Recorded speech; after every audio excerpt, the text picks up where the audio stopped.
I thought my family loved me until my 38th birthday proved otherwise. The room glittered with chandeliers, champagne flutes clinking, cameras flashing for a perfect family moment. But behind every smile, I felt daggers pressed against my back. My parents handed me papers, calling them routine documents, urging me to sign before the guests. My brother's voice echoed, dripping with fake concern. "It's just a formality, Ava." My hand trembled on the pen, but my heart screamed louder than the crowd's applause. Little did they know, I wasn't the naive daughter anymore. I had come prepared for war. The chandeliers glowed like frozen suns above my head as I walked into the grand hall, every inch of it dressed for spectacle.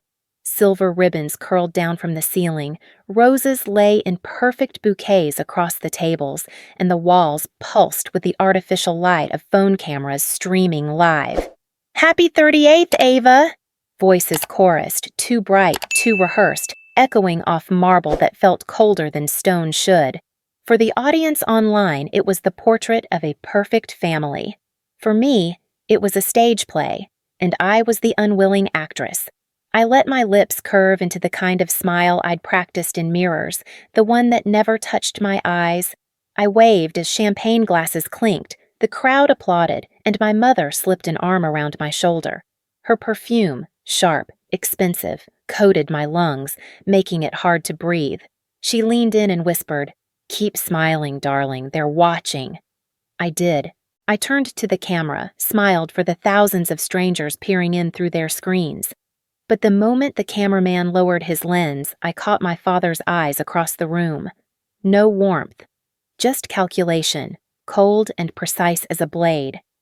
"Have you ever smiled for a photo while your heart screamed otherwise?" That was me. The image of happiness streamed to the world while inside I was shrinking, bracing, waiting for the inevitable crack in the facade. The first fracture came quickly. My brother Daniel, the golden child since birth, raised his glass for a toast. "To our brilliant sister," he said, pausing long enough for the audience to hang on his words.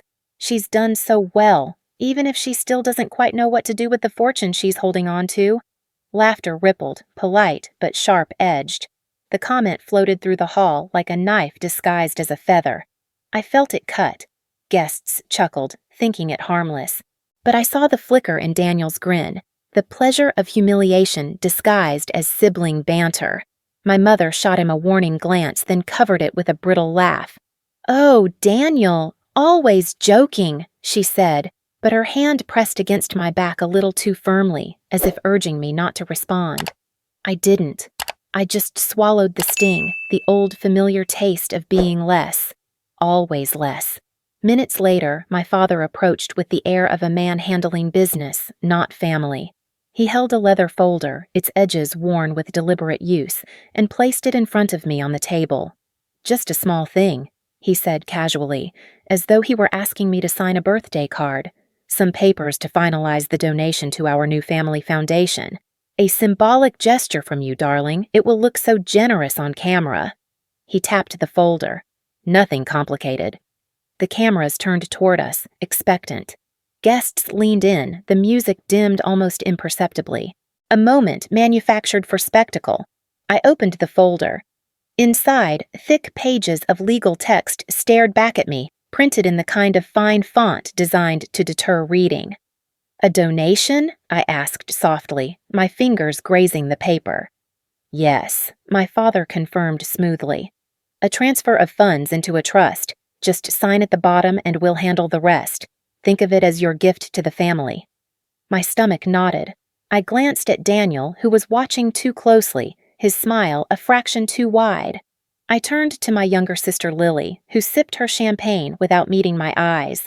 Silence pressed in, weighted and suffocating. I lifted the pen they had placed beside the papers. Its silver gleam reflected my face back at me, warped and unsteady. My hand hovered, shaking slightly, the applause already beginning as if the signature were inevitable. I tried to steady my breath, telling myself it was just another performance. One more act in the endless theater of being their daughter. Then, from beside me, my mother's voice slipped out in a whisper not meant for anyone beyond the family to hear. "Finally, it's done." The words struck harder than any scream. They weren't relief for my birthday, not joy for the celebration. They were satisfaction at the conclusion of a scheme. My hand froze inches from the paper. The pen's tip hovered above the line. My forced smile wavered, and for the first time all evening I let the mask slip, just enough for them to see I had heard. The cameras kept rolling. The crowd kept smiling. But under the lights, under the eyes of strangers and kin alike, I held still, my silence louder than any signature. And in that silence, I knew something had shifted. The music swelled again as if nothing had shifted, but I felt the weight of my mother's whisper clinging to me like smoke. Before I could retreat, Daniel clapped his hands sharply. "Ladies and gentlemen," he called, his voice projecting with a confidence that came from years of being adored. "We have a special moment to share with you tonight. Our beloved Ava is about to demonstrate her generosity to the world." Applause erupted, cameras lifted, and suddenly a screen above the stage flickered to life. The live stream count glowed in bold numbers, over 40,000 viewers. My birthday had been turned into a public arena. My private decision was no longer private at all. Daniel slipped the folder back in front of me, the pen gleaming beneath the spotlight. "Go on, Ava," he coaxed. "Show everyone the heart we know you have." The audience online chimed in through scrolling comments. "Such a lucky daughter. What a beautiful family. I wish mine was like this." The words blurred into a wall of noise, pressing down until my chest tightened. I glanced up at the massive screen. There I was, framed in perfect lighting, smiling faintly like a doll propped up for display. A happy daughter, a grateful heiress. But when my eyes met my own reflection, I saw nothing but emptiness staring back.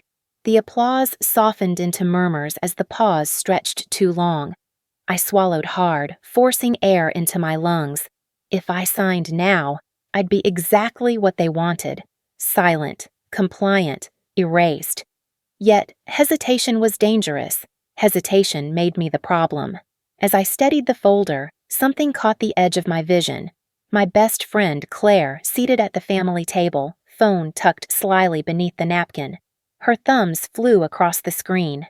At first, I thought she was filming. Then Daniel's phone, resting face up on the table, buzzed. He glanced down, smirked, and typed back quickly. Claire's lips curved in the faintest of smiles. The air left my lungs. My friend, the one I had leaned on for years, the one I had trusted enough to invite tonight, was feeding information to my brother. Betrayal sat heavy in my gut, bitter as ash. I turned back to the papers, blinking hard to clear the fog from my eyes. My father's hand rested on the folder, heavy with insistence. "It's time, Ava. Don't keep them waiting." Gasps and murmurs rose when I didn't immediately comply. My uncle leaned forward from his seat. "Don't be selfish, Ava. Think of the family's image." Another aunt chimed in. "You'll ruin everything if you refuse." The accusations piled, relentless and sharp. I was no longer the birthday girl. I was the villain. Ungrateful. Stubborn. Destroying us with your pride? The cameras captured every moment. Online comments shifted. Why is she hesitating? Is she really that spoiled? Gaslighting from my own blood was now amplified by thousands of strangers. My throat burned. The urge to scream rose, but I bit it back, nails digging crescents into my palms beneath the table. Daniel leaned close, voice low but cruel enough to slice. "If you don't sign, you'll tear this family apart. You'll be the reason we lose everything." Tears gathered, blurring the page. For the watching crowd, it must have looked like guilt, remorse. To me, it felt like drowning in quicksand. Each word from them pressed heavier, pushing me down, suffocating my will. My fingers curled tighter around the pen. Cameras zoomed, waiting for the final flourish. Guests hushed, leaning in. Even Claire was watching now, her expression unreadable, her phone resting idly by her hand as if nothing had happened. The world narrowed to the blank line waiting for my name. My shoulders shook, a sob slipping free despite my effort to choke it back. Gasps rippled, sympathetic noises from strangers who believed they were witnessing a fragile woman breaking under pressure. And maybe I was breaking. Maybe that was what they wanted, what they needed me to be. Broken enough to sign, broken enough to disappear. The pen tip hovered closer. My tears fell, darkening the paper. My body trembled like I might collapse at any second. I looked every bit the defeated daughter, the scapegoat who would give in at last. But then, in the swirl of despair, something ignited.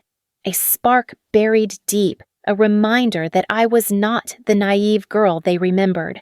The tears kept falling, but behind them my eyes sharpened. I gripped the pen tighter, my sobs masking the quiet shift in my resolve. Outwardly, I looked ready to surrender. Inwardly, I knew this wasn't the end. The pen pressed down, but my gaze flicked upward, catching Daniel's smug grin. And for the briefest moment, something flickered in my eyes that he didn't notice. Not submission. Fire. The room pulsed with expectation, every eye glued to me. Every camera lens magnifying my hesitation into a spectacle. My tears blurred the page, but through the haze I forced myself to truly look at the words. My vision cleared just enough to recognize the legal jargon that curled like barbed wire across the paper. It wasn't just a transfer to the family foundation. The clauses ran deeper, hidden in plain sight. By signing, I wasn't only surrendering the $12 million my grandmother left me. I was forfeiting all claims to future inheritance, property, businesses, accounts, my entire lineage, erased with one signature. The realization hit like a blow to the chest. My breath caught, and for a moment, I thought I might faint right there under the chandelier's glow. Around me, faces blurred into a single mass of expectant hunger. My father's hand remained heavy on the folder. Daniel's smirk widened, and then, as though the betrayal needed one final knife twist, I saw Claire. She wasn't looking at me. She was leaning close to Daniel, her hand slipping into his beneath the table. They whispered, their shoulders brushing, and she let out a soft laugh meant for no one but him. My best friend, my confidant, had already chosen her side. The room tilted. Heat rushed to my face, not from shame, but from a fury so sharp it left me trembling. My knees threatened to buckle. I stood, the chair scraping violently against the marble. Gasps rippled, heads turned, phones rose higher to capture the drama unfolding. I clutched the folder to my chest, my hands shaking. The microphone, abandoned by the band, squealed as it was angled directly toward me. My image appeared on the massive screen above. Pale, disheveled, wet-eyed. To the world, I must have looked like a cornered animal. And maybe I was. My mouth opened, but no words came. The crowd leaned forward, the comments on the live stream scrolling faster. What's wrong with her? Just sign already. Drama queen. Each word was a lash across my skin. I wanted to scream the truth, to expose them all. But the betrayal lodged in my throat, choking me. The camera zoomed closer. My face filled the screen, every tremor, every tear magnified for tens of thousands. My hand trembled so violently the folder nearly slipped from my grasp. And in that unbearable spotlight, something inside me snapped. I turned without a word and walked quickly from the table, ignoring the cries of Ava. "Where are you going?" and the confused applause that faltered into silence. My heels struck the marble like gunshots, the weight of their stares burning between my shoulder blades. I pushed through the doors at the end of the hall, down a corridor, and into the sanctuary of the bathroom. The door shut behind me, muffling the noise of the party. My back hit the cool tile and I slid to the floor. The folder dropped beside me, pages fanning across the ground like fallen leaves. My chest heaved. The sobs came fast, raw, breaking from me in gasps that felt stolen from my lungs. I buried my face in my hands and the memories rose unbidden, cruel as ever. Lily, 12 years old, squealing in delight as my parents handed her the keys to a brand new car. I had been 17 then, watching from the staircase with a forced smile, my gift that year a box of second-hand books. They had called it character building. I had nodded, thanked them, swallowed my shame while Lily paraded the driveway in her shiny present. There were more memories. Daniel lauded at every graduation, every sports match, while I was told to stop seeking attention. The times I had cried myself to sleep when they forgot birthdays, when my achievements were brushed aside. Always second, always unwanted, always the shadow. Now here I was on the marble floor, exactly where they had always intended me to be. Small, broken, disposable. I lifted my head, my reflection staring back at me from the mirror across the room.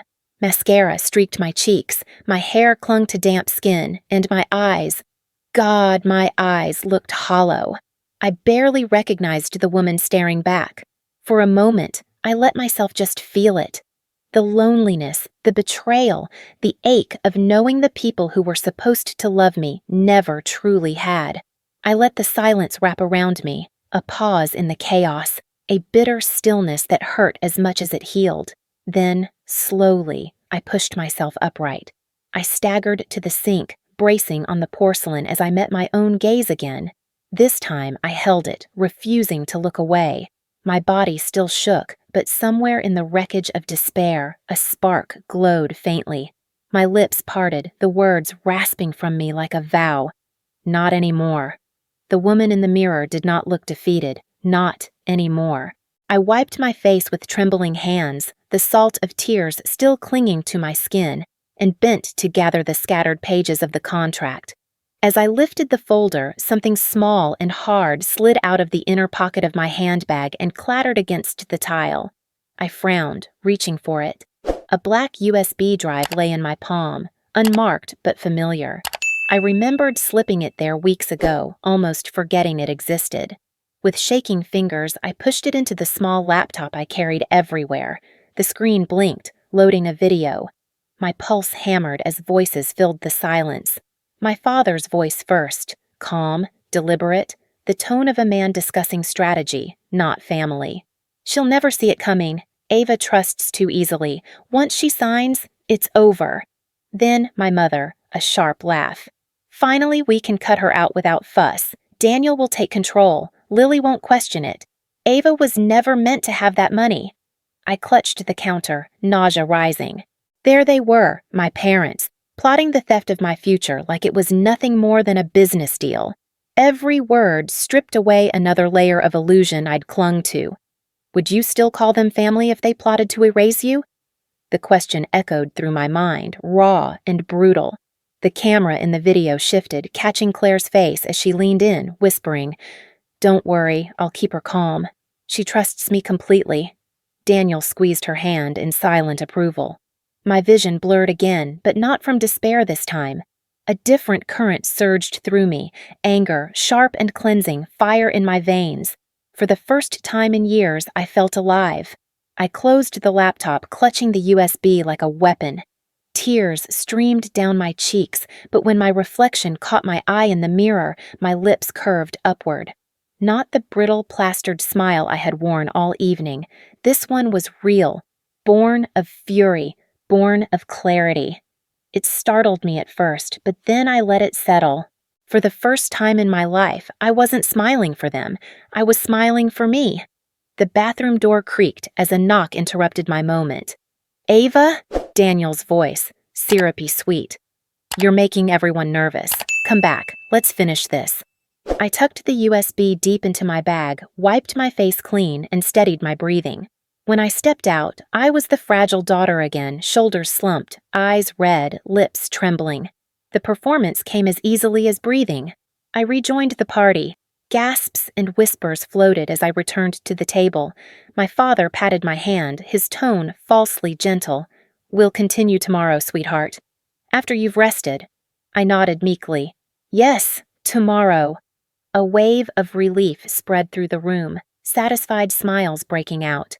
They thought they had me again, cowed and pliant. They didn't see the spark I kept buried beneath the surface.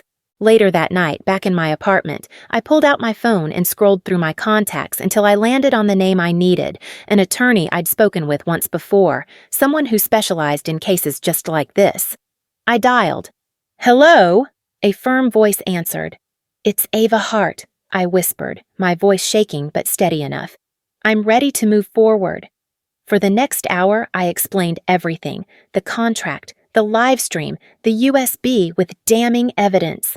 The lawyer listened carefully, then said, "If you want to turn this around, we'll need to be precise. No second chances." "I don't need second chances," I replied. "I just need tomorrow." Plans took shape quickly: legal safeguards, digital setups, a way to ensure the truth went live in front of everyone, unable to be buried or spun. As dawn neared, exhaustion pulled at me, but adrenaline kept me awake. I typed one final message, my fingers steady at last. To the lawyer, to myself, to the storm that was coming. "Tomorrow they'll burn."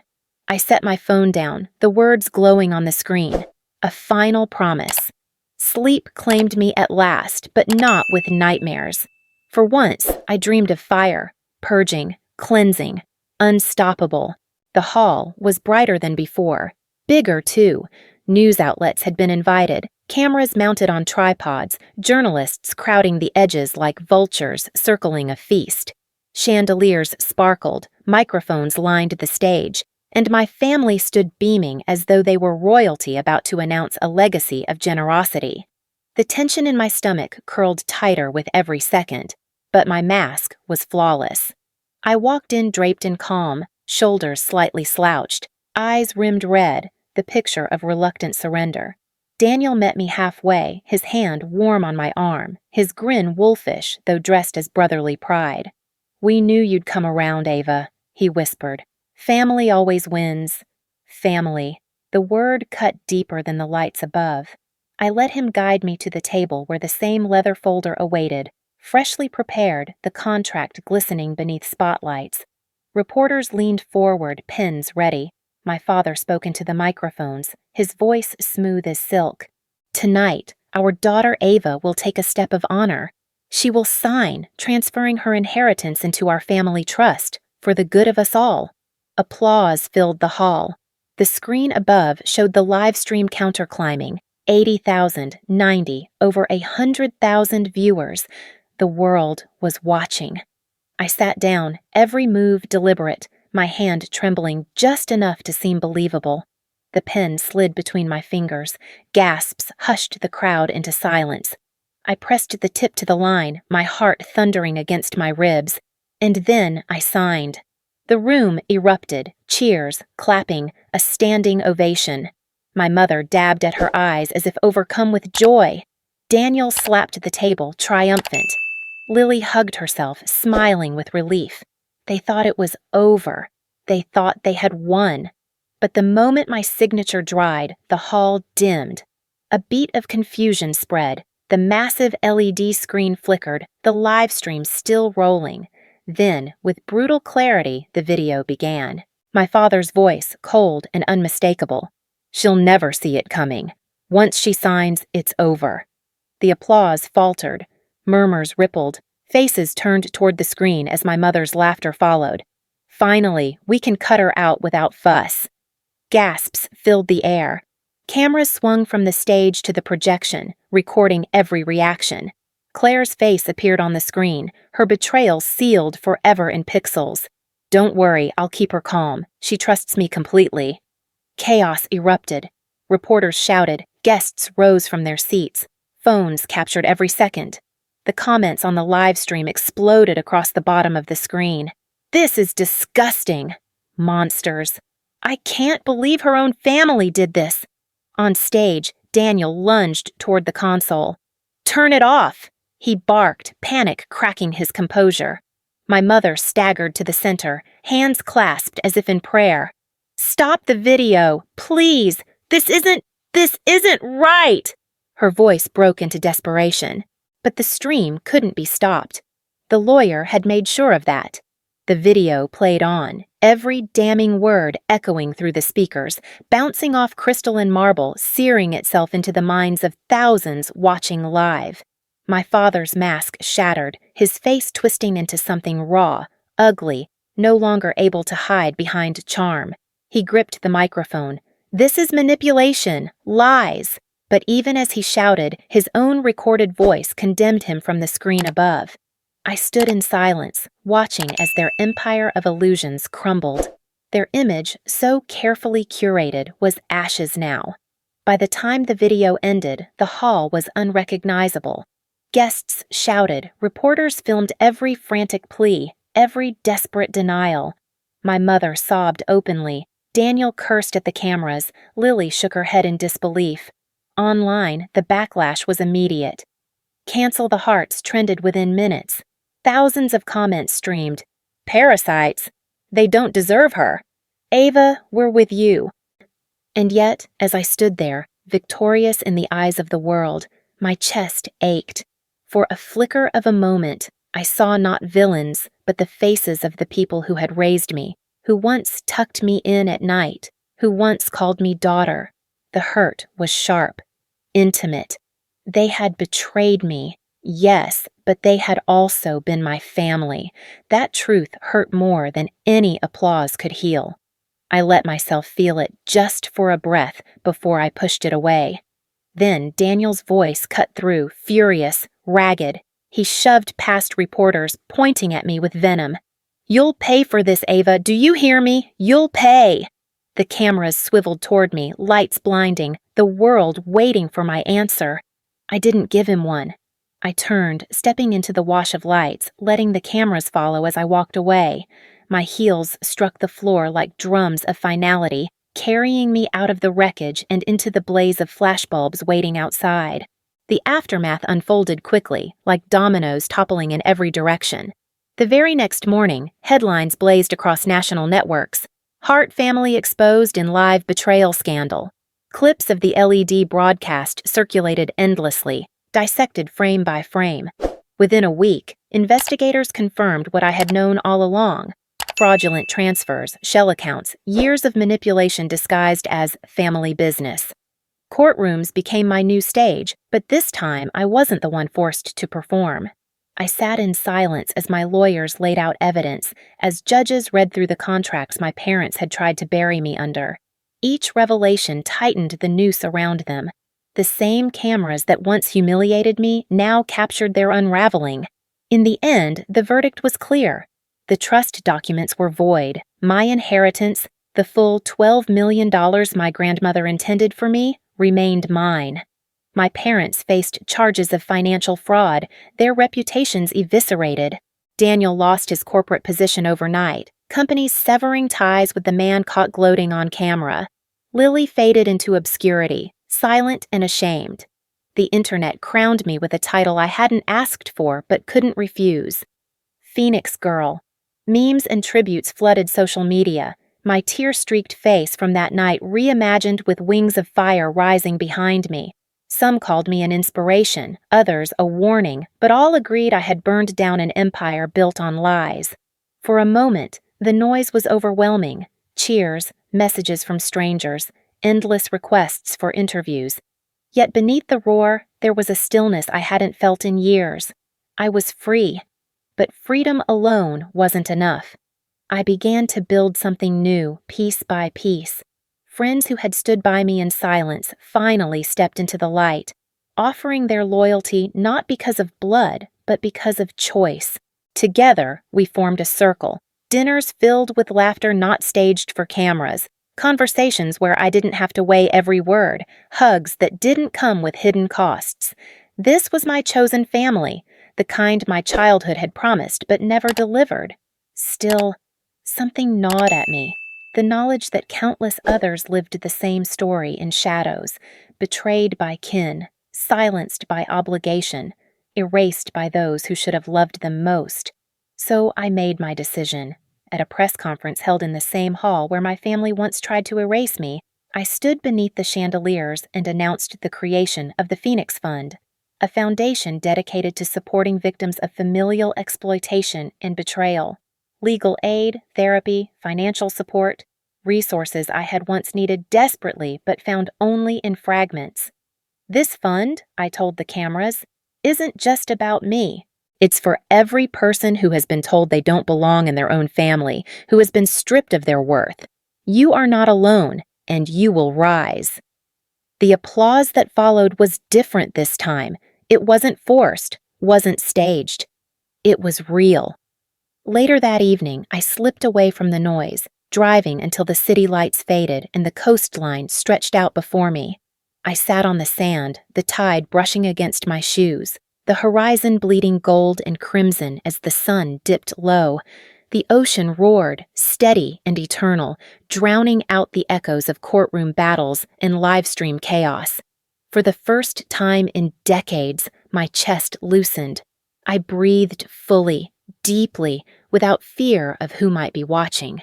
I closed my eyes and whispered to no one, or maybe to everyone, "Finally, I'm free." The words carried into the wind, into the waves, dissolving into the vastness. When I opened my eyes, the sky had shifted, darkness fading, dawn pressing its first light across the water. The cameras weren't there, but in my mind's eye, I imagined them, pulling back, capturing not a broken woman, but a figure walking toward a new horizon. And maybe, just maybe, that was the point. The story wasn't about what I had lost. It was about what I had become. As the sun broke fully, painting the sea with fire, I rose and stepped forward, leaving the footprints of the past behind me.